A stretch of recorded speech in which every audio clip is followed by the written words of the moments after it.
Nabi Rasul kita pikir orang suci, tapi istrinya 90. Ya. Nah, itulah sunnah Rasul yang kita abaikan. Yang kedua, sunnah Rasul yang kita abaikan yang sangat besar adalah di zaman Rasul masih hidup, Madinah itu adalah sebuah negara.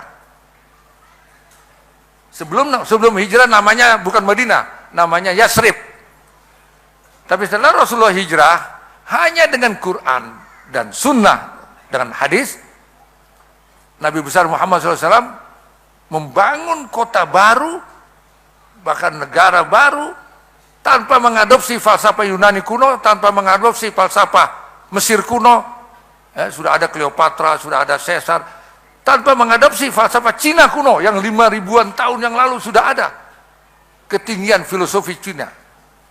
Hanya dengan Quran, hanya dengan wahyu, di negeri yang padang pasir, yang tidak ada sungai, tidak ada sawah, tidak ada apa-apa, terkesan miskin, gersang, panas, Nabi Muhammad merubah kampung kecil Yasrib menjadi Madinah Al-Munawwarah. Waktu itu sudah ada dua kekuasaan dunia yang namanya Romawi dan Persia. Maka Madinah itu adalah sebuah negara. Negara kota, sama dengan Singapura. Sebuah negara Singapura, ibu kotanya Singapura. Negara Kuwait, nama negara Kuwait, ibu kotanya juga Kuwait. Sekarang itu ada. Nah, ketika Rasul masih hidup, Madinah itu adalah sebuah negara kota, ibu kotanya Madinah. Sedikit bukti atau argumentasi yang meyakinkan kita bahwa Madinah itu sebuah negara. Ketika Khulafaur Rasyidin sudah selesai, datang khalifah yang kelima namanya Muawiyah. Muawiyah memindahkan ibu kota negara dari Madinah ke Damaskus, Syria yang sekarang bergolak. Sampai zaman Khilafah Ali, Madinah adalah ibu kota negara Madinah. Tapi setelah zaman Muawiyah, negara Madinah wilayahnya sudah bertambah, selatan sampai ke Yaman, utara sampai ke Syria, perbatasan Turki, sampai ke Yordan, semua negara Khalij sudah masuk wilayah Madinah. Jadilah Madinah negara yang besar. Kemudian ibu kotanya dipindahkan dari Madinah ke Suria atau ke Damaskus, Dimask bahasa Arabnya. Ini fakta sejarah bahwa Madinah itu bukan hanya kota suci. Yang ada di dalam benak kita bahwa Madinah kota suci. Setelah Mekah, setelah Baitul Maqdis. Jadi hanya 3 kota suci kita dalam Islam, bukan 4 seperti pemahaman Syiah. Syiah mengatakan Karbala adalah tanah suci keempat. Ketika ulama Syiah datang ke MUI pusat, saya yang menemukan, yang menerima, dan dia mengatakan kami datang dari Karbala, Al-Ardul Muqaddasah Ar-Rabi'ah. Tidak, itu tidak betul, tidak mungkin Karbala menjadi kota suci sementara Nabi Muhammad meninggal belum ada Karbala. Karbala hanya sebuah lembah. Nah, itu faham Syiah yang menurut MUI Jawa Timur adalah sesat, ya, menyesatkan. Dikokohkan oleh MUI Pusat dalam tulisan Pak Ma'ruf Amin. Jamaah sekalian, jadi Madinah itu bukan hanya kota suci, tetapi dia adalah sebuah negara pada zaman Rasulullah masih hidup. Nah, makanya umat Islam sekarang kalau ingin menang, ingin survive dalam bidang politik, ekonomi dan budaya, harus menjalankan sunnah Rasul. Bahwa Madinah itu adalah sebuah negara yang ibu kotanya Madinah dan kepala negaranya adalah Rasulullah Shallallahu Alaihi Wasallam dengan menteri-menterinya dan pembantu-pembantunya adalah para sahabat yang punya posisi sebagai ulama. Cuma waktu itu belum ada dikotomi antara ulama dengan umarah. Sunnah Rasul yang ketiga adalah, ya, gampang ini ingatnya ya. Yang ketiga adalah yang ada di benak kita sekarang, bahwa Masjid Nabi hanya rumah ibadah umat Islam. Yang kalau kita sholat sunat atau sholat fardu di situ mendapat pahala 1000 kali daripada sholat di semua masjid di Indonesia ini. Sholat di Istiqlal cuma dapat 1 pahala sholat, tapi di Madinah dapat 1000 sholat. Di Mekah dapat 100.000. Di Yerusalem dapat 500 kali. Ada hadisnya. Bahkan Nabi Muhammad mengatakan, la tusaddur rihalu illa li salasin. Masjidil Haram fi Makkah wa masjidi hadza wa masjid fi Baitul Maqdis. Atau kama qala Nabi SAW.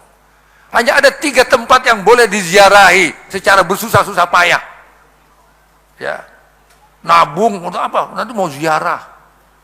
Orang-orang Jakarta itu pengajian talim ibu-ibu pada nabung. Arisan apa? Mau ikut ziarah. Ziarah kemana? Ziarah ke kuburan Wali Songo. Ziarah kemana? Ke Sumeneb, ke Bangkalan. Ya, ke kuburan saya itu di Bangkalan. Keramat Kiai Khalil. Ya.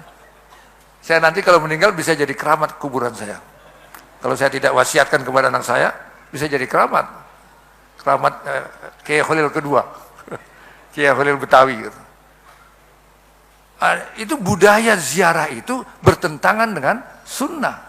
Karena Rasul mengatakan, tidak boleh bersusah payah berziarah ke satu tempat kecuali kepada 3 masjid. Itu Masjid Makkah dan Masjid Madinah dan Masjid Baitul Maqdis. Tapi orang Syiah mengatakan, ada yang kelima, ada yang keempat, yaitu Karbala.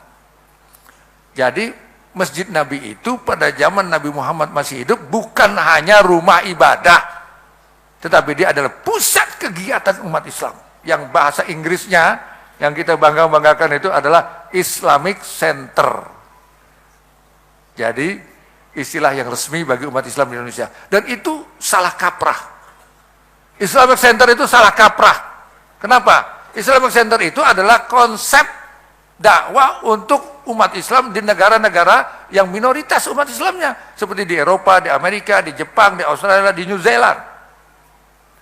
Saya sudah berdakwah ke Eropa, berdakwah ke Australia, berdakwah ke Jepang. Itu yang mereka lakukan. Karena tidak mungkin di Inggris mau bangun masjid baru. Di Belanda mau bangun masjid baru, tidak mungkin. Saya pernah dakwah ke Inggris hampir 1 bulan lebih. Teman di KWRI mengatakan, waktu itu tahun 80, tahun 2005 kalau nggak salah. 95. Pegawai KBRI mengatakan, Ustadz, di Inggris ini saya pastikan ada 50 gereja dijual oleh umatnya, dibeli oleh umat Islam, dijadikan masjid. Kan gereja sudah kosong ditinggalkan oleh jamaahnya, maka dijual. Nah, umat Islam ingin punya masjid, minta izin bangunan kepada pemerintah Inggris, tidak mungkin, maka dibelilah gereja. Dibuang tanda salibnya, dibikin shop, mimbarnya dijadikan podiumnya dijadikan mimbar, diumumkan sebagai masjid, jadilah dia masjid tanpa merubah fisiknya, karena ada undang-undang purbakala yang melarang merubah gereja-gereja yang sudah tua. Tapi diizinkan untuk dipakai masjid, kenapa? Karena izin bangunan gereja itu adalah rumah ibadah. Sekarang sudah ratusan masjid di Inggris berasal dari bekas gereja. Di Belanda juga demikian. Bukti yang nyata, KBRI sekarang mengelola masjid namanya Masjid Al-Hikmah. Tempat Gus Dur dulu suka mampir nginep di situ sebelum dia jadi orang penting. Karena beliau punya teman di situ namanya Ustadz Hambali yang menjadi ketua DKM masjid itu, di Den Haag masjid itu. Besar masjidnya, namanya Al-Hikmah. Apa riwayat masjid itu? Itu asalnya ada sebuah gereja. Bapak Probo Sutejo pergi ke Belanda untuk berobat, mengobati ibunya yang sakit, dan beliau nazar, kalau ibu saya sembuh, berobat di Belanda ini, saya akan bangun masjid di Belanda ini. Ibunya sembuh, mau bangun masjid nggak bisa, karena nggak ada izin bangunan. Ada gereja mau dijual, dikasih iklan, tekop bahasa Belandanya, for sale bahasa Inggrisnya. Kalau bahasa Jawanya apa itu? Didol, dijual. Ya. Dibeli oleh Pak Prabowo Sutejo, ya dibuang simbol-simbol Kristennya, gerejanya, dijadikan masjid. Itu fisik, gitu. Tidak boleh dirubah, karena itu gereja tadinya dijadikan masjid. Dan saya sering ceramah di situ, khotbah di situ. Kemarin saya khotbah Idul Fitri tahun 2012 di situ. Dan di situ memang ada rumahnya. Bisa nginep di situ bagi ustadz-ustadz yang ceramah di situ. Antara lain Pak Gus Dur itu dulu sebelum jadi presiden Kalau ke Den Haag, nginepnya di situ. Ada ratusan, begitu di Inggris, begitu di Belanda, di Jerman, di Swiss, banyak gereja dijual. Dibeli oleh umat Islam jadi masjid dan ramai masjidnya. Termasuk musim dingin. Ya. Dan jamaah sekalian, jadi masjid ini bukan hanya rumah ibadah. Konsep Islamic Center itu salah. Karena akan jadi mubazir.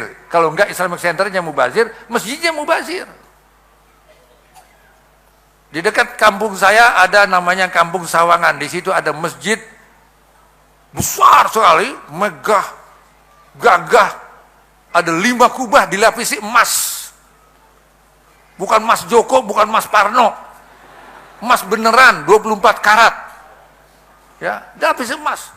Itu ada bukunya, katalognya, itu emasnya tebalnya 1,1 mili. Beratnya entah berapa kintal itu emas. 5 kubah dilapisi emas. Ornamen di dalam dilapisi emas. Jangan-jangan ibu-ibu MD pernah juga piknik ke sana. Piknik ke Masjid Sawangan, Masjid Kubah Emas. Ya. Jangan-jangan pernah itu piknik ke sana. Jadi berbus-bus itu, berpuluhan bus antar kota pada setiap hari Ahad. Ya, bukan hari Minggu ya, hari Minggu ke gereja. Setiap hari Ahad mereka piknik ke situ. Mau apa? Mau melihat, menonton Masjid Kubah Emas. Saya pernah menyuruh santri saya kasih uang 100.000, coba kamu berangkat ke sana, ini ongkosnya, ya, sholat subuh di situ. Hitung jamaah subuhnya ada berapa? Dihitunglah, ada tua gapat 6 jupan lalu sampai 16. Laporan sama saya cuma 16 orang ustadz. Masjid biayanya triliunan, yang jamaah subuh cuma 16 orang. Apa nggak mau bazir? Padahal zaman Nabi masjid itu nggak pakai kubah, nggak pakai menara. Masjid Nabi itu sangat sederhana, tiangnya tiang batang korma yang tidak diserut, lantainya pasir yang tidak disemen, atapnya daun korma yang tidak dianyam. Itulah sifat daripada Masjid Rasulullah. Tapi Masjid Rasulullah syarat dengan kegiatan. Bisa saya bahasakan, Masjid Rasulullah sangat super sederhana, tapi sangat mewah dengan kegiatan. Sholat jamaahnya, rapat-rapat, pertemuan, menyampaikan ayat baru, taklim, bahkan menerima tamu negara di masjid. Memerintahkan komando berangkat perang dari masjid. Pulang perang, mampir di masjid, sholat tahiyat dulu, baru pulang ke rumah. Itulah masjid Nabi, sangat sederhana tapi kegiatannya sangat mewah. Di kita masjidnya sangat mewah, tapi kegiatannya sangat sederhana. Lah kemarin saya di Bangkalan, baru dua hari yang lalu saya ke Bangkalan, Madura. Ada masjid mewah sekali di tengah-tengah rumah-rumah yang sangat sederhana. Ya, kubahnya itu 10 kubahnya. Kubah induknya 2, bapaknya kubah sama ibunya kubah. Tinggi besar. Nah, yang anaknya kecil-kecil ini ada 4.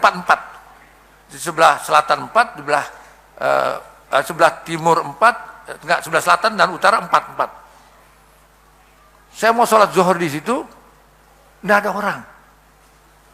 Ada orang sedang duduk, saya tanya, Pak, tempat wudhunya di mana? Oh, di situ. Pak, ini masjid tahun berapa? Dia, oh, saya bukan orang sini, Pak, saya tamu. Sama dengan Bapak kan tamu. Bapak dari mana? Saya dari Jakarta. Jadi itu mubazir masjid. Kenapa tidak dicontohkan sunnah Rasulullah bahwa masjid adalah pusat kegiatan umat? Semua kegiatan umat harus di situ, termasuk kegiatan politik. Satu lagi bukti sejarah. Khulafaur Rasyidin dari zaman Umar, Abu Bakar, dari zaman Abu Bakar, Umar, Utsman, Ali, ya, tidak pernah membangun masjid, tidak pernah membangun kantor. Beliau tidak berani membangun kantor. 4 khalifah tidak ada kantornya, tidak ada istananya, tidak ada ruang rapat, ruang sidang, tidak ada. Semuanya di masjid. Kenapa? Mereka nggak berani karena Rasulullah tidak memberikan contoh membangun kantor untuk satu negara. Kantornya di masjid. Nah, jadi bangunan-bangunan Islamic Center itu bisa mubazir. Kalau tidak, masjidnya yang mubazir. Apalagi di Lombok. Ketika saya ketemu gubernur Lombok, gubernur yang termuda di Indonesia ini, Tuan Guru Bajang, sayang dia sudah hijrah dia. Tadinya jadi gubernur PBB, sekarang dia hijrah ke Demokrat. Nggak tahu nanti hijrahnya kemana lagi. Kita hanya menyayangkan aja kan. Jadi ketika saya ketemu beliau, alhamdulillah Pak Gubernur, saya bisa sampai ke pulau 1000 masjid. Dia koreksi, bukan Ustaz, 4000 masjid. Itu ngomong lagi refleks, saya bilang 1000 masjid, beliau koreksi lagi 4000 masjid. Ada 4000 masjid di Pulau Lombok. Semua pakai menara, semua pakai kubah. Kalau kita landing di airport Lombok itu, ada 5 masjid besar-besar, bisa kelihatan dari pesawat ketika kita landing. Itu mubazir, Pak. Ada satu RT, masjid hanya dipisah oleh jalan raya. Akibatnya ketika sholat Jumat, loudspeaker ini berdebat. Khatib dengan khatib. Sampai mau tawuran. Antara jamaah masjid A dengan jamaah masjid B yang seberang jalan. Akhirnya musyawarah, camatnya, lurahnya, ulamanya semua, akhirnya supaya adil digilir. Jadi Jumat pertama bulan ini masjid yang ada di kanan jalan, Jumat yang ganjil, Jumat yang genap, Jumat kedua ada yang di kiri jalan. Sampai seperti itu. Hobinya orang Lombok itu kalau merantau, ngumpulkan uang, pulang bangun masjid. Itu budaya, hobi orang Lombok. Makanya masjidnya berlebihan. Jadi mubazir, Pak. Padahal Quran mengatakan innal mubazzirina kanu ikhwanas sayatin. Orang-orang yang mubazir itu ada saudara kandung setan. Kalau bapak ibu saudara kandung setan, abangnya siapa? Genderuwo barangkali ya. Ayahnya siapa? Ayahnya siapa? Mungkin kalau orang Sulawesi bilang uka-uka. Nah buyutnya nenek moyangnya iblis, nggak ada lagi di atas iblis. Jadi tidak boleh, walaupun masjid tidak boleh mubazir. Ada masjid punya lampu mewah, saya bilang ini lampu riak. Padahal riak itu adalah syirik kecil. Ya. Apa fungsinya lampu itu? Hanya untuk hiasan. Lampu itu kan untuk membaca, untuk menerangi agar supaya jangan gelap dan sebagainya. Nah, jadi Masjid Rasulullah itu adalah pusat kegiatan umat. Ini sunnah Rasul. Makanya kita sekarang kalau ingin jaya, ingin menang, jadikanlah masjid pusat kegiatan umat. Inilah yang menyebabkan saya mengadakan pengajian politik Islam di dalam masjid. Subhanallah, kita sebelum masuk masjid kita berwudu dulu, lepas sepatu, lepas sendal, kita sholat 2 rakaat di situ, kemudian rapat bicara politik, bicara negara. Insya Allah tokoh-tokoh politik kalau rapatnya di masjid tidak terpikir dia untuk melanggar, untuk korupsi, untuk suap dan lain sebagainya. Nah, ini sunnah yang ketiga, ya. Yang pertama, Muhammad sebagai Rasul, Nabi dan sekaligus sebagai kepala negara. Yang kedua, Madinah adalah ibu kota dan sebuah negara. Yang ketiga, masjid adalah pusat kegiatan umat. Yang keempat, di zaman Rasulullah masih hidup, Al-Quran bukan sebagai bacaan yang bacaan biasa yang dinikmati lagunya dan suaranya,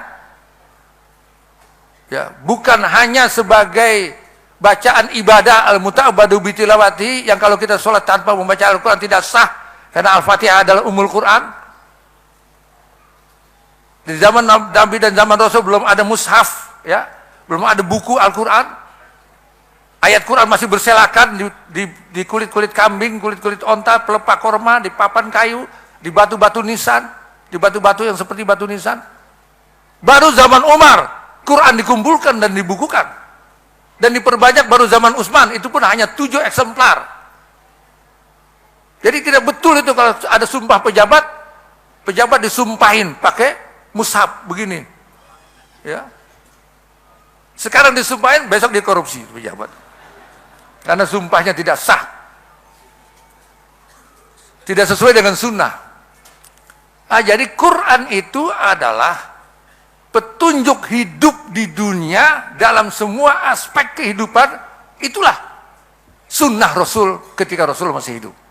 Makanya Quran turunnya tidak urut Al-Fatihah, kemudian Al-Baqarah sampai yang terakhir surat An-Nas. Quran turun sesuai dengan ayat yang dibutuhkan pada saat itu. Satu-satu turunnya. Ya. random, acak, tidak sesuai dengan ayatnya. Tidak Jibril membawa mushaf, Muhammad, ini Quran, aku serahkan. Nabi Muhammad bilang, aku terima, kerjakan. Tidak, turun satu-satu sesuai dengan kebutuhan. Untuk apa? Untuk menjadi panduan pegangan hidup pada saat itu. Makanya ketika ada orang Yahudi yang sudah masuk Islam, namanya Abdullah bin Salam, bertanya kepada Rasulullah, ya Rasulullah, aku ini sudah masuk Islam, agama aku adalah dulunya Yahudi, keluarga juga Yahudi. Sekarang ini aku sudah Islam, tapi masih sering diundang oleh keluarga untuk mengikuti ritual ibadahnya orang-orang Yahudi.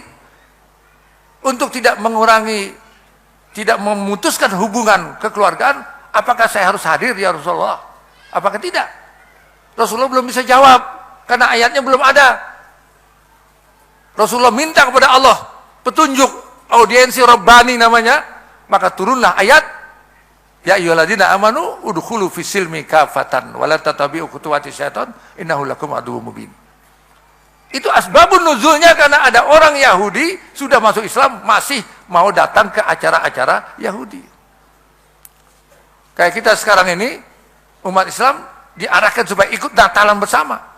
Makanya Buya Hamka mengeluarkan fatwa Natalan bersama haram hukumnya, berdosa. Dan beliau disuruh cabut fatwa itu, beliau memilih mundur dari jabatan Ketua Umum MUI daripada harus mencabut fatwa yang sudah dikeluarkan oleh beliau. Itu Buya Hamka. Sejarah cemerlang Buya Hamka antara lain. Makanya kami dari MUI, terutama saya kebetulan Ketua Bidang Seni Budaya, insya Allah dalam waktu dekat MUI Pusat Bidang Seni Budaya akan melayar lebarkan kehidupan Buya Hamka. Sudah ada film Sang Pencerah, ada film Sang Kiai, maka MUI akan bikin Sang Buya. Nggak enak ya Sang Buya ya. Ya kira-kira maksudnya seperti itulah. Kenapa? Karena Buya Hamka ini lebih fenomenal daripada Sang Pencerah dan Sang Kiai. Beliau ketua umum yang pertama ketika MUI Pusat didirikan. Beliau pengarang tafsir Al-Azhar. Beliau seorang pujangga Muslim yang mengarang buku novel di bawah pelindungan Ka'bah. Sekarang yang sudah difilmkan, Tenggelamnya Kapal Van der Wijk. Sudah nonton belum tuh, Ibu? Tonton tuh, karangan Buya Hamka. Saya sudah nonton, diajak sama Pak Din Samsudin, gratis ya. Kalau bayar nggak mau saya. Ya. Panjang ceritanya, ya. Pokoknya bagus lah itu kalau ditonton. Walaupun ada beberapa yang harus kita kritik. Nah sekarang insya Allah doakan MUI akan menayangkan, melayar lebarkan, memfilmkan namanya Sang Buya atau Buya Hamka sajalah kalau tidak Sang Buya. Ya, sebagai lanjutan daripada Sang Pencerah dan Sang Kiai itu. Nah, Buya Hamka itu tidak mau mencabut fatwa bahwa Natalan bersama itu haram. Nah ini akibat daripada kita ini tidak menjadikan Al-Quran sebagai panduan hidup. Padahal Al-Quran jelas. Hudal lil muttaqin. Hudal linnas wa bayyinatin minal huda wal furqan. Itu ayat yang sering dibaca di bulan Ramadan. Syahrul Ramadan alladzi unzila fil Quran hudal linnas, petunjuk buat manusia. Petunjuk apa? Petunjuk hidup. Hidup di mana? Di sini, di dunia, bukan hidup di kuburan. Di kuburan sudah tidak perlu Quran lagi. Di surga sudah nggak perlu baca Quran lagi. Apalagi di neraka, mana sempat baca Quran di neraka. Quran itu di sini. Makanya saya sangat mendukung pengajian tafsir Al-Quran ini, karena Al-Quran itu harus dipahami, diamalkan, diterapkan, diaplikasikan di sini selama kita masih hidup. Kalau sudah mati, tidak perlu Quran lagi. Yang diperlukan doa setelah kita meninggal, doa anak kita yang saleh. Nah sekarang Quran ini alhamdulillah sudah jadi MTQ. Mubazir nggak MTQ itu ya? Mubazir juga ya. Ada di Balikpapan mau MTQ dibangun perumahan untuk menampung para peserta MTQ. Setelah MTQ selesai, rumah itu menjadi rumah jin. Ya, menjadi kampung jin, sepi. Nggak ada penghuninya. Mubazir lah. Masa Quran menjadikan orang mubazir? Nah jadi ada MTQ, ada itu semuanya sebetulnya bagus dalam rangka memotivasi umat agar mau bisa membaca Al-Quran dan menghafal Al-Quran. Nah, tetapi Al-Quran diturunkan bukan untuk itu. Al-Quran untuk panduan hidup kita secara aplikatif, secara langsung. Ya. Yang kelima, yang terakhir, sunnah Rasul yang kita abaikan adalah, kalau menurut saya ini sebetulnya banyak ya, banyak yang kita abaikan. Saya pilih 5 ini. Yang kelima ini adalah wajib militer. Wajib militer. Jadi tidak ada laki-laki di zaman Rasulullah apabila ada panggilan jihad boleh tidak ikut. Jadi sunnah Rasul yang sangat fenomenal, yang sangat menentukan eksistensi Islam adalah sunnah jihad fisabilillah. Saya kasih contoh, perang Badar. Perang Badar itu kan negara Madinah baru berdiri 2 tahun. Pemerintahan Mekah menganggap ini berbahaya. Sebelum dia besar, sebelum dia kuat, harus kita habisi. Tidak mungkin Madinah itu bukan negara akan dihabisi oleh pemerintah Mekah. Mengirim tentara, 1000 tentara dengan senjata lengkap import dari Syam. Nabi Muhammad ya sebagai kepala pemerintahan, kepala negara cuma punya 313 sukarelawan. Kemudian dia berpikir tidak ada dana, kumpulkan dari wanita-wanita Ansar, melepas gelangnya, kalungnya, cincinnya untuk biaya perang ini. Tentaranya apa adanya, senjatanya apa adanya, dananya pun apa adanya. Kalau orang biasa bukan Nabi Muhammad, ya sebagai kepala negara ini udahlah akan nyerah sajalah, kita akan habis. Di atas kertas akan habis 1000 lawan 300, yang 300 akan kalah. Tapi Nabi Muhammad dengan keyakinan, dengan keimanan dan dekatnya kepada Allah, beliau berdoa, ya Allah, kalau pada hari ini tidak kau turunkan pertolonganmu, besok lusa tidak akan ada lagi yang menyembahmu. Allah turunkan Junud dan Lam Taroha, tentara yang tidak bisa dilihat oleh mata. Maka sejarah mencatat perang Badar adalah perang yang sangat menentukan, karena menangnya perang Badar itulah Islam eksis sampai sekarang di dunia ini. Nah, artinya apa? Ini antara 2 negara perang. Bukan antara 2 negara kalau bukan perang biasalah, kalau bukan antara 2 negara, antara 2 pemerintahan. Dan di dalam perang Badar itu ada gambaran yang mengatakan bahwa ukhuwah nasabiyah dikalahkan oleh ukhuwah imaniyah. Karena dari Mekah ada seorang ayah, sementara dari Madinah ada anaknya, maka anak akan membunuh ayah, ayah akan membunuh anak, abang akan membunuh adik, begitulah seterusnya. Ukhuwah imaniyah di atas ukhuwah nasabiyah. Jamaah sekalian, kembali kepada Al-Quran. Jadi Al-Quran adalah panduan hidup di sini, di dunia. Antara lain, ya, kita ini dakwahnya jangan-jangan juga termasuk MTA ya, jangan-jangan. Secara garis besar lah, ulama-ulama Indonesia sekarang hanya berdakwah kepada umat agar umatnya menjadi pribadi-pribadi yang soleh. Diajarkan supaya sabar, supaya takwa, supaya taat. Ya, jadilah manusia soleh, calon penghuni surga di akhirat nanti. Kemudian meninggal, insya Allah masuk surga. Kenapa? Karena mereka adalah orang-orang penghuni surga akhirat yang masih hidup. Sudah menjadi penghuni surga akhirat, padahal dia masih ada di dunia. Dunianya nggak diurusin, nggak diajarin, nggak dididik pendidikan dunia ini. Nah, itulah yang kita lakukan. Makanya kita selalu politik kalah, ekonomi apalagi, budaya juga. Nah, kenapa? Karena kita mendidik tidak seperti Rasulullah. Ya, kita didik agar menjadi orang yang soleh, masuk surga di akhirat, selesai. Tidak pernah kita didik umat Islam, santri-santri, murid-murid madrasah, kamu menjadi orang yang soleh, ulama yang soleh, tapi ulama yang memimpin. Seperti Abu Bakar, Umar, Utsman, Ali. Menjadi khalifah, menjadi presiden. Kamu tuh calon presiden, kamu tuh calon lurah, calon camat, calon bupati, calon gubernur. Kalau perlu gubernurnya di Bali. Apa salahnya? Nggak ada undang-undang yang melarang orang Islam menjadi gubernur di Bali, gubernur di Flores, di NTT, di Sulawesi Utara, di Manado, jadi gubernur situ. Nggak ada undang-undang yang melarang. Kita mayoritas. Kita harus percaya diri. Nah, karena tidak diajarkan seperti itu, doanya langsung kepada akhirat. Secara di mulut dia bilang Rabbana atina fid dunya hasanah wa fil akhirati hasanah, tapi prakteknya ulama hanya menyiapkan penghuni surga hasanah di akhirat. Nah, saya coba berpikir panjang apa makna hasanah fid dunya ini. Mikir-mikir panjang dengan durasi dakwah yang sudah 50 tahun. Belakangan baru saya temukan, mudah-mudahan salah, tolong koreksi.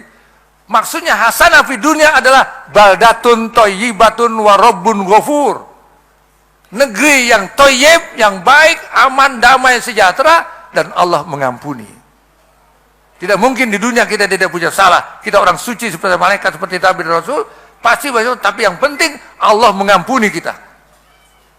Itulah hasanah fid dunya. Indonesia secara fisik sudah surga.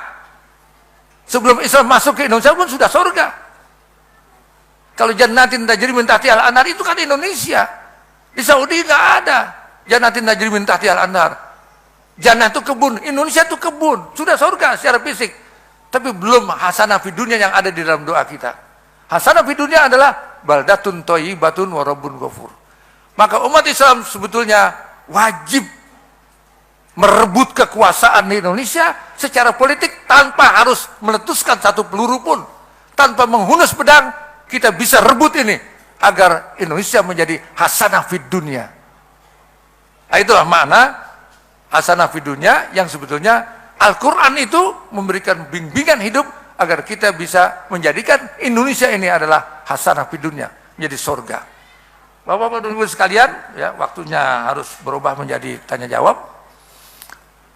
Saya tutup dengan kalimat bahwa Rasulullah SAW dengan para sahabat telah menjadikan surga di dunia berupa negara Madinah. Kemudian berkembang sampai Andalusia. Andalusia itu juga surga juga di dunia. Nah, ini yang harus kita pahami bersama. Bahwa ada kewajiban jama'i, kewajiban kolektif, kolegial. Makanya doanya Rabbana atina walaupun sendiri. Kita sendiri tetap kita bilang Rabbana atina. Karena negara ini adalah kewajiban kolegial, kewajiban bersama. Untuk menjadikan negara Indonesia ini surga di dunia. Nabi pernah berkata dalam hadisnya, baiti jannati, rumahku surgaku. Apakah rumahnya dindingnya emas, pakai AC? Ya, kita ini kan pakai AC nih, cuma karena terlalu banyak, akhirnya begini-begini juga kita kan. Saya juga begini-begini juga pada AC. Tapi kalau ini kosong kan sejuk ini. Alhamdulillah ya kita banyak. Jadi Nabi bilang, baiti jannati, rumahku surgaku. Artinya apa? Surga di akhirat itu simbolnya adalah rumah Nabi. Kalau di surga akhirat tidak ada yang haram, di rumah Nabi tidak ada yang haram. Nah, rumah itu adalah unit yang terkecil daripada satu negara. Rumah jadi RT, RT jadi RW, RW jadi lurah, lurah jadi kecamatan jadi kabupaten jadi provinsi jadi Indonesia, NKRI. Jadi NKRI ini adalah rumah besar umat Islam yang nabinya Muhammad SAW yang mengatakan baiti jannati. Tidak mungkin kita bisa menjadikan jannah rumah besar Indonesia sebelum kita jadikan jannah rumah kecil kita. Jadikanlah baiti jannati seperti rumah Rasul sebelum kita menjadikan NKRI rumah besar umat Islam Indonesia. Nah, itulah kata terakhir. Saya ulangi, ada 5 sunnah Rasul yang kita tinggalkan dan kita abaikan. Pertama, Muhammad sebagai Nabi dan juga kepala negara, juga kepala pemerintahan, juga panglima perang, juga jaksa agung dan seterusnya adalah kepala pemerintahan. Yang kedua, Madinah adalah sebuah negara. Jadi politik itu adalah bagian daripada ajaran Islam yang tidak boleh kita tinggalkan. Yang ketiga, Masjid Nabi adalah pusat kegiatan umat. Yang keempat, Quran adalah sumber petunjuk hidup, terutama dalam bidang hukum. Yang kelima adalah apa yang kelima itu? Wajib militer, ya. Bahwa laki-laki di zaman Rasulullah apabila ada panggilan jihad wajib perang. Pernah perang Tabuk, ada 3 orang yang tidak ikut, pura-pura sakit, dihukum oleh Nabi. Diikat badannya di tiang masjid Nabi, 3 hari 3 malam dia tidak ditegur oleh umat. Tidak boleh menjawab salamnya, tidak boleh mengucapkan salam, dan tidak boleh mengadakan hubungan apa-apa. Ya. Barulah setelah diampuni oleh Rasulullah, dimaafkan, barulah dia melepaskan dirinya dari ikatannya di dalam. Artinya gambaran bahwa perang itu adalah, wajib militer itu adalah bagian daripada syariat Islam. Ketika perang Badar ada 2 remaja yang umurnya baru 13 tahunan, dia abang adik datang kepada Rasulullah dengan berjinjit-jinjit agar dibilang orang dewasa, minta izin untuk ikut perang Badar. Rasulullah bilang, minta izin sama ibu kamu, ibunya izinkan. Ketika sudah berhadapan tentara Islam dengan tentara kafir di perang Badar, 2 remaja ini sambil makan korma, bertanya kepada orang dewasa di sampingnya, Om, mana yang namanya Abu Jahal? Ada apa kamu? Kami sedang berlomba Om, berdua ini, untuk main duluan membunuh Abu Jahal. Maka omnya ini menunjuk, tuh yang itu Abu Jahal. Dibuang kormanya, melesak kepada Abu Jahal, aja dua-duanya syahid, remaja. Artinya di zaman Rasul, jihad itu adalah sama dengan sholat. Cuma kalau mati ketika sedang sholat, tetap harus dimandiin, dikain kapanin, disolatin, baru dikuburin. Tapi kalau mati dalam ibadah jihad, tidak perlu dimandikan, tidak perlu disolatkan, tidak perlu dikain kapankan, langsung dikuburkan tanpa disolatin, tanpa didoain. Insya Allah surganya paling tinggi, karena dia mati mendapatkan pahala syahid. Sampai di sini, bagi yang mau bertanya silahkan, karena saya tadi dipesan supaya Ustaz dibuka kesempatan bertanya. Fadol, silahkan. Baik, terima kasih Ustaz. minum. Sebelum ke pertanyaan tertulis, kami sampaikan sebuah panggilan. Panggilan pada Sutopo dari Jogorogo, ditunggu Pak Sarwoko di tempat brosur karena mobil rombongan mogok. Baik, berikutnya saya bacakan pertanyaan tertulis Ustaz. Bagaimana menyatukan MUI sebagai pemimpin Islam di Indonesia? Kemudian bagaimana kita umat Islam akan bersatu sedangkan MUI morat marit Ustaz?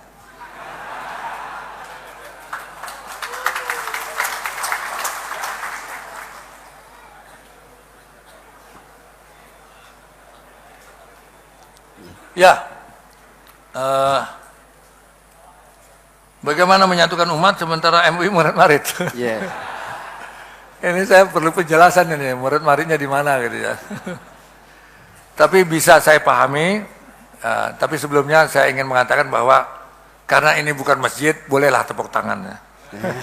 Seumpama ini masjid nggak boleh tepuk tangan ya Ustaz ya. Jadi MUI ini bisa dipandang oleh umat seperti yang dikatakan Murad Mari itu, karena memang MUI ini bukan satu badan yang utuh, tapi MUI adalah merupakan kumpulan orang yang datang dari semua ormas. Jadi di MUI itu ada ketua MUI dari Muhammadiyah, ada ketua MUI dari NU, ada ketua MUI dari Dewan Dakwah. Nah, saya dari Dewan Dakwah, tapi tunggal sendirian. Yang dari Muhammadiyah 5, yang dari NU entah berapa ya, 7 atau 8 begitu. Jadi kadang-kadang dalam satu masalah bisa tarik tambang gitu ya. Yang satu setuju, yang lain nggak setuju, ya, yang lain blanko ya, blanko.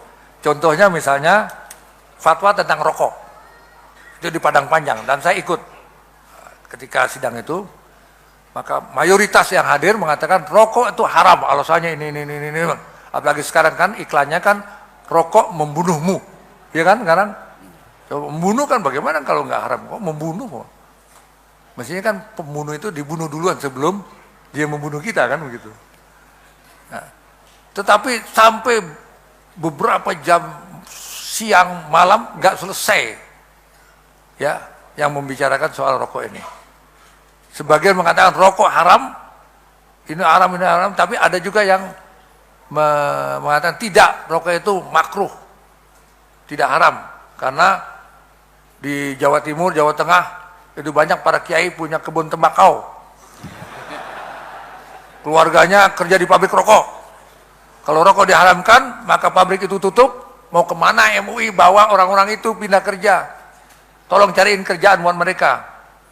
Hanya mereka tidak setuju dan mengancam kalau rokok diharamkan kami akan walk out. Nah, Majelis Ulama Indonesia tidak mau menghasilkan satu fatwa yang tidak disetujui secara kompak, secara utuh. Pakai ada yang walk out segala. Emangnya DPR pakai walk out? Maka keputusannya mana? Keputusannya lucu. Ya, Pak Maruf Amin yang mengumumkan itu. Keputusannya adalah rokok haram buat anak kecil, buat perempuan, dan buat pengurus MUI.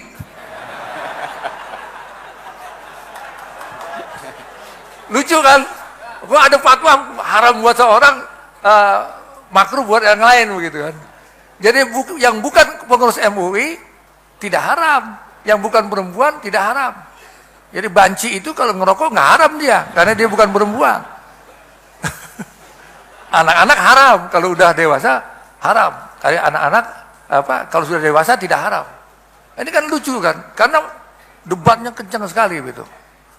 Nah, walaupun begitu, kalau kita ke kantor MUI, ya kemarin ada protes itu dari salah seorang ketua, itu di toilet bawah itu dekat lift, itu kalau kita masuk situ bau rokok.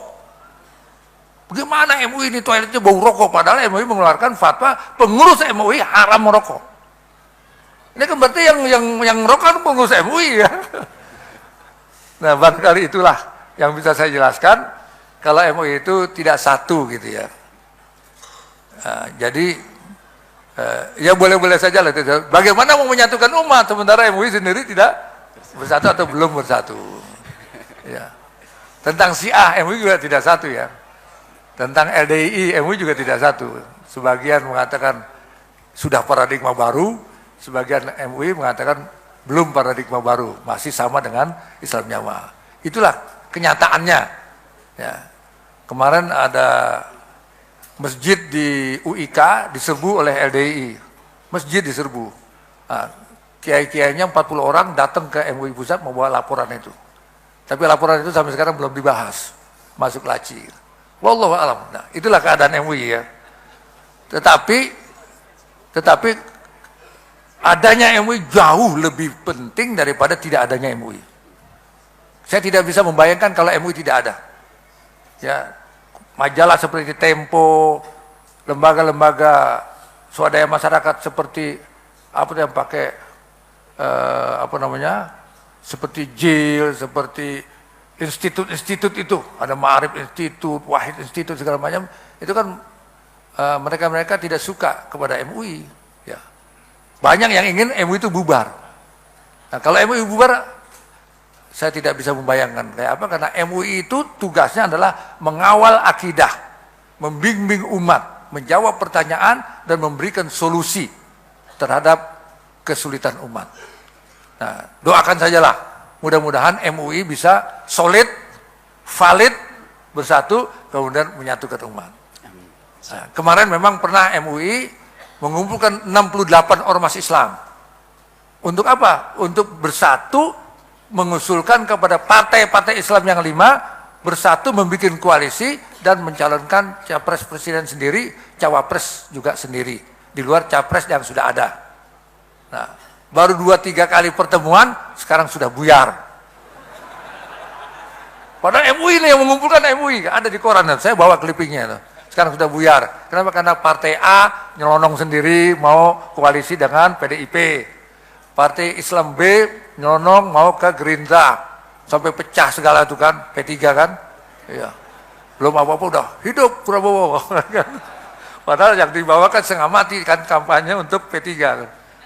Ada lagi yang nyelonong lagi, maka koalisi partai-partai Islam ini untuk punya capres-cawapres sendiri rasa-rasanya sudah jauh panggang dari api lah. Ya. Padahal itu yang memulai, yang memulai itu saya itu. Melalui PPI, jadi TAPI, kemudian jadi saya beri nama FKPI, Forum Koalisi Politik Islam. Itu yang terakhir pertemuannya, bukan yang terakhir, sebelum terakhir pertemuannya di rumah Ibu Ning, jazakallahu khairan, di Cikini itu, luar biasa tuh, wartawan sampai 100 orang, tokoh-tokoh juga banyak yang datang, tapi sekarang harapan sudah tipis, maka mungkin kita akan pilih plan kedua, plan B. Tadinya kan kita ingin punya calon sendiri, koalisi plan B ini adalah eh, minimal wakil presiden itu dari Partai Islam. Plan ketiga, plan C, apa plan C? Plan C itu saya istilahkan, ini juga dari saya istilahnya ABJ. Mungkin orang Solo tersinggung ya. ABJ itu apa? Calon presiden kita nanti yang penting asal bukan Jokowi. ABJ namanya. Ya, kenapa? Karena kalau Jokowi jadi presiden, otomatis Ahok jadi gubernur DKI. Ya kan? Otomatis kan? Nah, makanya bagaimana supaya Jokowi tidak jadi presiden? Jadi kalau menusuk, lihat aja ABJ itu. Asal bukan Jokowi. Siapa yang bukannya? Siapa saja lah, pokoknya bukan Jokowi. Tusuk itu. Ya ini bukan kampanye, tapi demi kepentingan kita agar DKI jangan dipimpin oleh gubernur yang non-muslim. Nah, tidak melanggar undang-undang itu, tidak melanggar undang-undang. Nah itulah, ya, jadi sulit memang MUI mau menyatukan umat, ya, walaupun MUI sangat kita butuhkan keberadaannya. Silakan pertanyaan lain. Ya. Bagaimana caranya untuk mengembalikan kejayaan hukum-hukum Islam? Karena umat Islam di Indonesia mayoritas, sedangkan kenyataannya kita dalam mengamalkan ajaran-ajaran agama Islam menjadi minoritas. Berikutnya, tentang kekuasaan. Satu-satu aja saya jawab. Oh ya. Jadi begini, periode Mekah Rasulullah 13 tahun berdakwah. Tetapi kekuasaan politik tidak di tangan Rasulullah. Rasulullah hanya berhasil membentuk umat Islam yang minoritas dan tertindas. Kalau kita sekarang mayoritas yang zimmi ya, yang tertindas. Nah, 13 tahun namanya. Tapi setelah hijrah, cuma 10 tahun di Madinah, karena kekuasaan politik di tangan Rasulullah, dakwah lancar. Rasulullah wafat dalam 10 tahun, seluruh jazirah Arab sudah Islam. Subhanallah, luar biasa. Jadi kuncinya keberhasilan dakwah itu adalah pada kekuasaan politik. Kalau politik ada di tangan ulama dai, ya, kekuasaannya ada di tangan ulama dai yang berdakwah, maka perberlakuan syariah akan dengan mudah bisa dilakukan, seperti mengucurkan air dari atas. Tapi kalau kekuasaan politik tidak di tangan umat Islam, seperti sepanjang sejarah kemerdekaan kita ini sampai sekarang, Orde Lama, Orde Baru, dan Orde Reformasi, mau menegakkan syariah ibarat menegakkan benang basah. Jadi politik ini harus kita kuasai. Dan itu halalan thayyiban mubarakan di Indonesia dalam negara demokrasi. Kenapa? Karena politik itu adalah ibarat lokomotif dalam kereta api. Kereta api lokomotifnya ini sanggup membawa puluhan gerbong di belakang. Nah, gerbong yang di belakang itu ada ibadah, syariah, akidah, akhlakul karimah, ukhuwah Islamiyah, ekonomi, budaya, dan sebagainya. Lokomotifnya politik. Maka masinisnya itulah yang harus direbut. Masinis lokomotif ini harus annal ardo yarisa ibadiyah solihun. Bumi ini hendaknya diwarisi oleh hamba-hambaku yang soleh. Kalau lokomotifnya soleh, masinisnya soleh, maka kereta api akan dibawa di atas dua rel. Rel yang kanan namanya Quran, rel yang kedua namanya yang kiri namanya hadis. Stasiun tujuannya adalah stasiun transit dan stasiun air. Stasiun transitnya itulah namanya hasanah fid dunya. Stasiun akhirnya adalah hasanah fil akhirah. Jadi hasanah fid dunya adalah baldatun thayyibatun wa rabbun ghafur. Bagaimana baldatun thayyibatun wa rabbun ghafur bisa terbentuk? Pakai ayat yang lain. Lau anna ahlal qura amanu wa taqaw la fatahna alaihim barakatim minas sama wal ardh. Kalau seluruh penduduk negeri ini benar-benar beriman dan benar-benar bertakwa, maka keberkahan Tuhan akan turun dari langit dan dari bumi. Nah, untuk bisa benar-benar bertakwa dan benar, maka pemerintahannya, kekuasaannya harus seperti zaman Rasul, bahwa Nabi Muhammad adalah penguasa tertinggi dalam negara itu. Jadi kewajiban kita sekarang adalah bagaimana merebut kekuasaan ini melalui pileg dan pilpres. Ya, nah kalau itu sudah bisa kita kuasai, insya Allah syariah akan mudah ditegakkan. Terima kasih. Berikutnya tentang kekuasaan MUI Pusat terhadap MUI daerah. MUI Pusat mengizinkan MTA untuk mengadakan pengajian, tetapi MUI daerah di Blora tidak memberi izin. Mohon dijelaskan.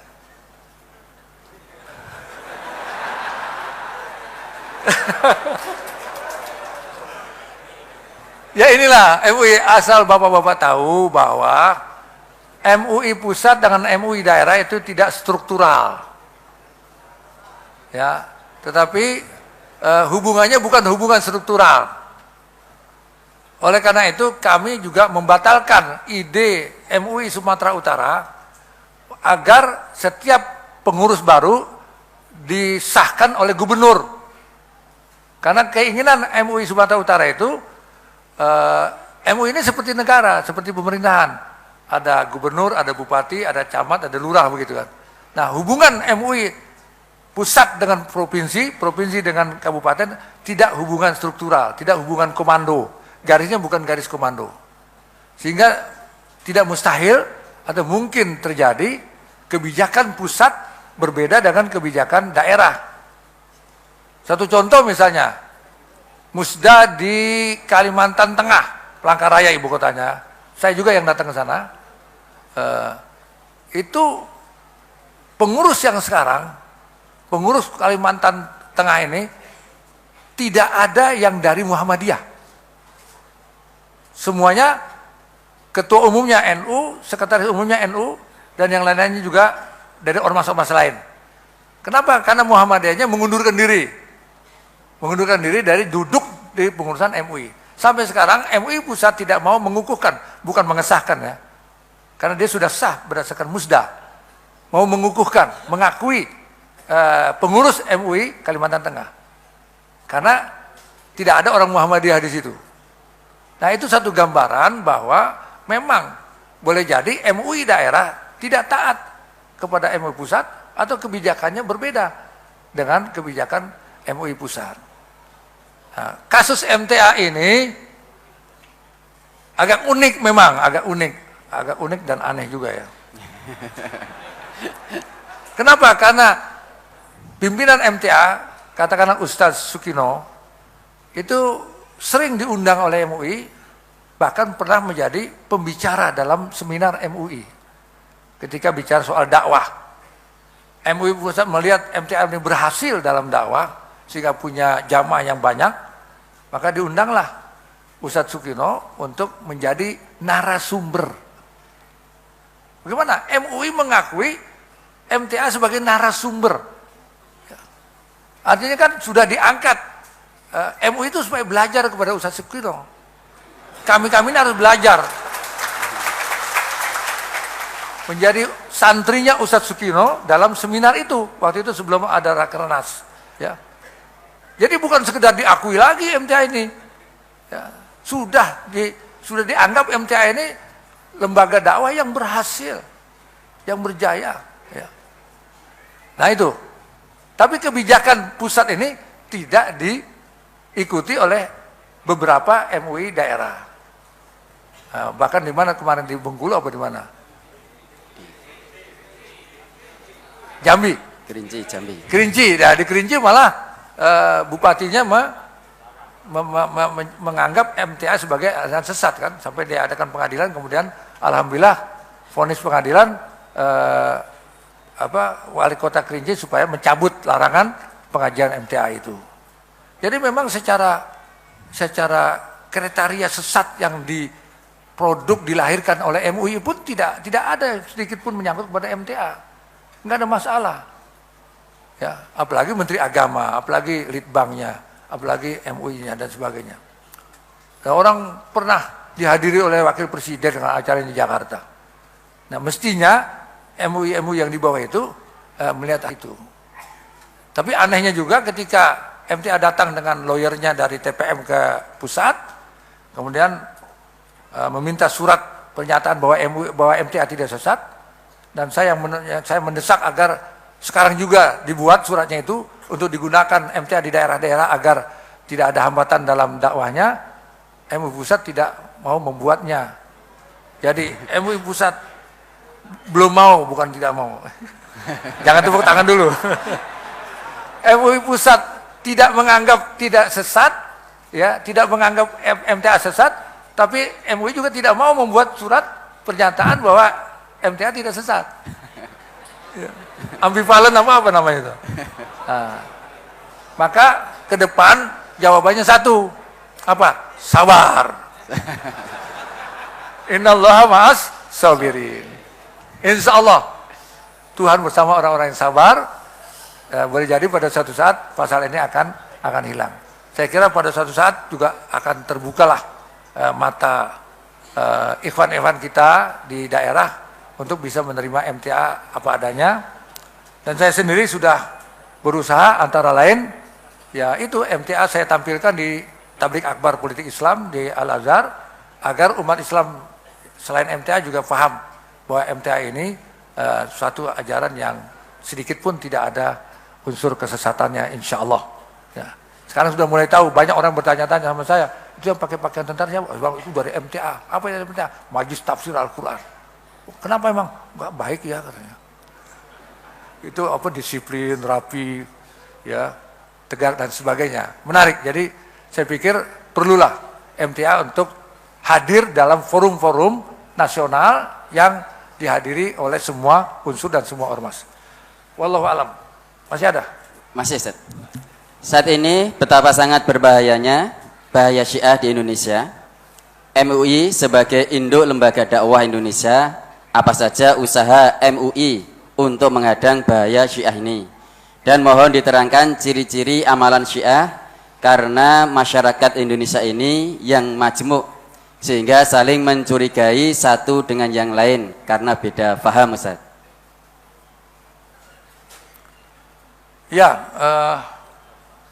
Majelis Ulama Indonesia telah mengeluarkan buku. Saya bawa beberapa eksemplar. Ya. Tadinya mau saya hadiahkan buat Ustadz, tapi katanya juga MTA sudah punya ratusan buku, tapi mungkin tidak ada masalah kalau saya berikan juga agar jamaah tahu bahwa MUI telah mengeluarkan buku yang judulnya Mewaspadai, Memahami dan Mewaspadai. Bukunya seperti ini, Mengenal dan Mewaspadai Penyimpangan Syiah di Indonesia. Buku panduan Majelis Ulama Indonesia. Di sini ada pendapat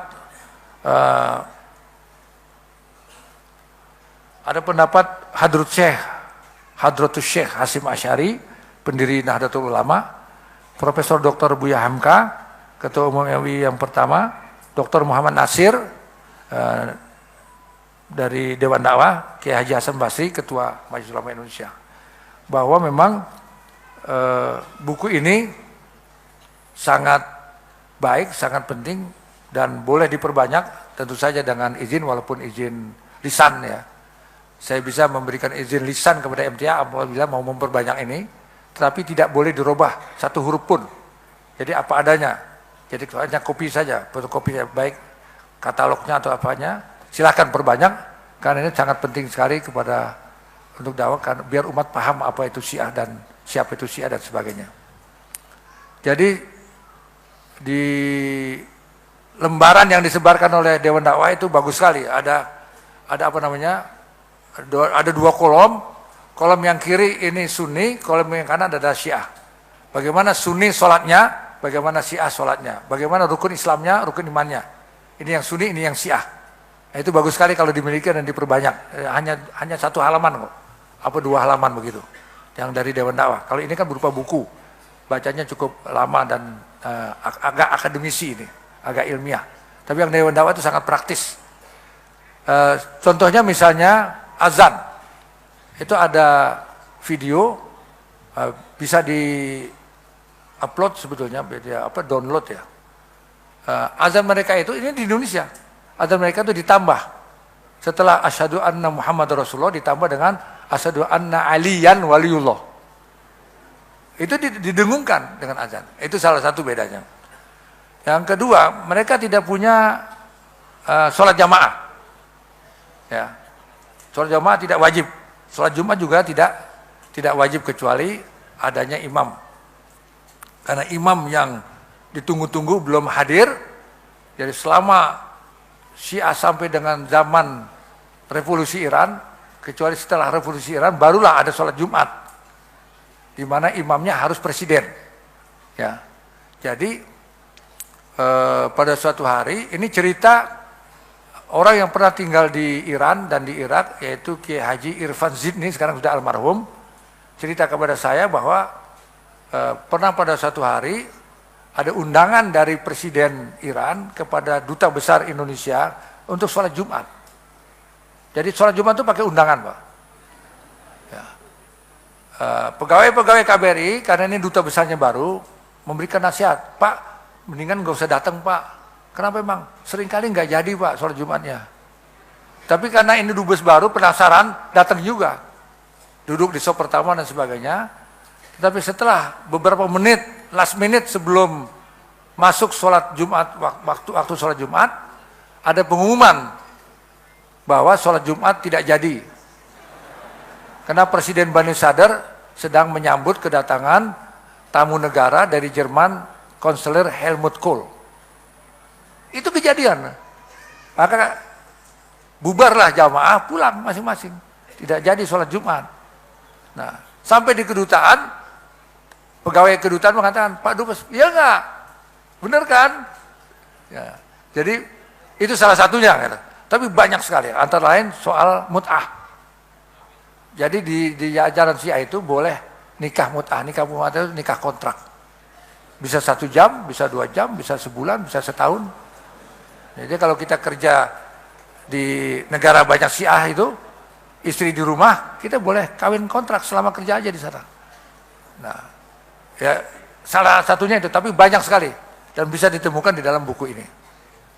Antara lain yang seperti itu dan yang paling penting, paling mendasar adalah mazhab Syiah adalah mazhab politik, mazhab kekuasaan. Dia lahir karena perebutan kekuasaan. Dulu tidak ada Sunni Syiah, yang ada Muslim saja, tapi setelah ada Syiah, Syiah artinya kelompok atau komunitas, maka muncul istilah yang tidak Syiah ini siapa? Ya Sunni. Yang tidak Syiah itu ya Sunni. Jadi tidak betul seperti Kang Jalal dulu, Jalaluddin Rahmat itu pernah ada satu seminar diskusi di pesantren At-Taqwa Bekasi, kemudian saya moderator. Di sini Kang Jalal, di sini penceramah narasumber dari pesantren. Ketika ada sela waktu, saya tanya sama Kang Jalal, Kang Jalal Syiah ya? Enggak, saya enggak Syiah. Kalau gitu Kang Jalal Sunni? Enggak, saya juga bukan Sunni. Jadi saya bukan Sunni, bukan Syi'i. Apa? Susi, Sunni, Syi'i, Syi'i Sunni. Oh, jadi Kang Jalal Susi gitu. Nah, itulah kalau mereka masih kecil, sedikit mereka akan mengaburkan ini bertakiyah ya, bertakiyah. Boleh berbohong untuk keselamatan organisasi. Beliau mengatakan saya Susi, Sunni Syi'i, Syi'i Sunni, mau menjembatani antara Syiah dengan Sunni. Tapi sekarang Kang Jalal sudah resmi sebagai tokoh Syi'i, ketua Ijabi apa ketua apa namanya. Dan beliau mencaleg dari Jawa Barat nomor 1 di partai PDIP. Katanya beliau jadi anggota DPR. Dan dulu ada rumor kalau PDIP menang, presidennya Jokowi, maka Menteri Agama akan diangkat Jalaluddin Rahmat dari Syiah. Nauzubillah min dzalik. Nah, itu berkenaan dengan sekarang bagaimana caranya menghalangi Syiah? Kita perlu mengadakan vaksinasi nasional. Jadi umat Islam Sunni ini, kita ini divaksin dengan virus Syiah yang sudah dijinakkan. Jadi vaksinlah. Artinya apa? Umat Islam supaya seluruhnya paham tentang Syiah dan perbedaan antara Syiah dengan Sunni. Lagi-lagi karena negara kita belum bersyariah seperti Malaysia. Di Malaysia itu Syiah dilarang masuk. Kalau ada orang Syiah melakukan kegiatan agamanya berdasarkan keyakinannya, akan ditangkap Pak, diadili, dihukum. Karena ada undang-undang bahwa mazhab negara adalah Sunni. Sunninya itu bahkan mazhab Syafi'i. Begitu juga Brunei. Tapi kita tidak, kita ini liberal. Demokrasi liberal, bebas. Jadi siapapun bisa bikin agama baru di sini kalau mau. Ahmadiyah itu kalau dia mau mengaku sebagai agama Ahmadiyah bukan Islam, disilahkan untuk bikin agama baru. Nah jadi memang sulit tadi saya katakan, kalau kekuasaan politik tidak di tangan umat Islam, NKRI bukan negara syariah, kita akan melarang Ahmadiyah, melarang Syiah seperti menegakkan benang basah. Sulit sekali. Nah, alhamdulillah MUI Jawa Timur sudah memfatwakan sesat dan Pak Ma'ruf Amin sudah mengukuhkan, membenarkan fatwa MUI Jawa Timur itu. Saya kira itu. Silakan, masih ada? Masih, Ustaz. Jika dalam suatu wilayah mayoritas rakyatnya muslim, hanya tersedia 2 calon pemimpin, 1 muslim, 1 non-muslim. Yang muslim track recordnya jelek, korup, represif terhadap minoritas. Yang non-muslim malah sebaliknya. Jadi kita pilih yang mana, Ustaz? Ini pertanyaannya susah-susah ya. Kalau begitu nanti undanglah Pak Din Samsudin, Ketua Umum MUI yang sekarang, Pak Din Samsudin, Profesor Dr. Din Samsudin. Undang kemari, pertanyaan-pertanyaan itu ajukan lagi kepada beliau. Nanti saya mendorong beliau supaya mau hadir kemari, ya, mewakili saya. Karena saya lebih tua dari beliau, umurnya ya. Jadi MUI sudah merapat jauh sebelum Pileg. Dalam satu ini bocoran ya. Salah satu keputusannya dalam menghadapi Pileg dan Pilpres adalah apabila tidak punya calon yang betul-betul Islam, yang syariah dan lain sebagainya, yang tidak ideal lah, maka diambil jalan yang namanya dalil usul fikih, yaitu akhafud dororain. Jadi dua-duanya ada madorotnya, mana yang lebih kecil madorotnya itulah yang kita pilih. Jadi kalau ada calon presiden 2, nanti kan putaran kedua tinggal 2 orang. Yang satu kafir, katakanlah dia baik, jujur, tidak korupsi dan sebagainya. Yang satu mukmin, muslim ya, dia nggak bagus misalnya, track recordnya nggak bagus. Pilih yang mana? Nah, berdasarkan akhafud dororain tadi, kalau dipilih yang kafir, ya, ini madorotnya sangat besar dan luar biasa. Ya, mereka minoritas, mereka tidak berkuasa, itu jumlah gereja dan jumlah pura tempat ibadah orang Buddha dalam jangka waktu 10 tahun itu lebih besar mereka. Rasionya mereka gereja itu 160% jumlahnya. Yang pura 150%. Masjid cuma 80%. Pertambahan jumlah masjid dalam jangka 10 tahun. Jadi ini mereka belum berkuasa. Bagaimana kalau mereka berkuasa? Bagaimana kalau mereka berkuasa? Tentunya akan madorotnya jauh lebih besar lagi. Jadi dilihat dari hal itu, ya, bahwa kita harus memilih yang madorotnya lebih besar. Apakah madorot lebih besar? Akidah. Akidah, keimanan tidak bisa dibandingkan dengan apapun. Dia harus diutamakan, dia harus diistimewakan. Dia harus tidak bisa dibayar oleh apapun, tidak bisa diganti oleh apapun. Makanya biar dia jelek gitu, harus pilih yang muslim. Harus pilih yang muslim. Ibarat dalam keadaan darurat, ini kan darurat. Tapi nggak mungkin lah ya akan terjadi. Itu kan kalau terjadi. Misalnya sholat jamaah. Sholat jamaah, imam ini semuanya koruptor. Ya. Semuanya jahat, jelek. Kemudian dicari yang tidak korupsi, dicari yang tidak jelek. Nggak ada. Apakah sholat jamaah nggak bisa dilakukan? Jadi bubar kayak Syiah itu sholat Jumat bubar gitu. Bubar-bubar, imamnya nggak ada yang benar. Tidak kan? Ya dipilih salah satu yang kira-kira bacaannya lebih bagus. Ya umurnya lebih tua. Nah, dia jadi imam. Sah sholat jamaah tuh. Sholat jamaah imamnya mubayyiz juga sah. Mubayyiz aja belum akil balik tapi dia sudah bisa baca Al-Quran dengan fasih, sah jadi imam. Kira-kira seperti itu. Dalam keadaan darurat seperti itu kita mengambil akhafud dororain, yang paling ringan madorotnya. Karena kalau presidennya kafir itu berat. Kalau ya berat tidak bisa dibayar oleh apapun, maka biarlah si presiden ini jelek tetapi dia punya iman. Wallahu alam. Masih ada Pak pertanyaannya? Bagaimana politik umat Islam yang dilaksanakan oleh TAPI dalam membentengi masyarakat dari politik uang, Ustaz? Ya, FKPI tidak sampai ke situ. FK itu maksudnya Forum Koalisi Politik Islam ya. Itu forum yang kami dirikan itu hanya sampai pada tataran bagaimana ketua-ketua umum partai politik Islam dan sekjen partai politik Islam duduk satu meja. Setelah duduk satu meja, kami serahkan kepada mereka. Koalisi mereka. Ternyata itu tidak berhasil. Ketika 2-3 kali pertemuan, tidak semua ketua umum yang datang cuma dari PKS ketua umumnya dengan sekjennya, bahkan dengan Hidayat Nur Wahid. Pertemuan berikutnya PKS tidak datang, cuma 1 orang, tapi yang datang lengkap dari PBB, Pak Kaban dengan aparatnya. Nah, ketika pertemuan berikutnya malah ketua umum nggak ada yang datang. Yang setelah jadi MUI itu, akhirnya ya buyar kan koalisi itu.